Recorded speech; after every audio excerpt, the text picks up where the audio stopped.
Payg'ambarimiz sollallohu alayhi vasallam aytganlar, men ilm shahri bo'lsam, u ilmning eshigi deb qaysi sahobaga aytganlar?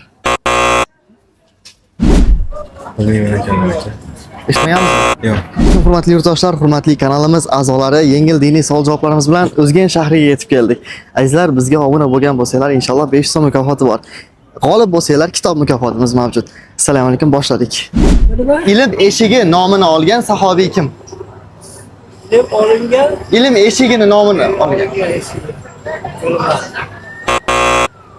Ilm eshigi nomini olgan sahobiy kim? Payg'ambarimiz sollallohu alayhi vasallam ilm shahri hisoblanadi.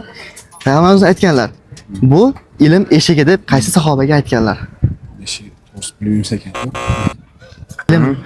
Ilm eshigi deb nomini olgan sahobiy kim? Ilm eshigi debmi? Ilm Ali roziyallohu anhu. Ali roziyallohu anhu.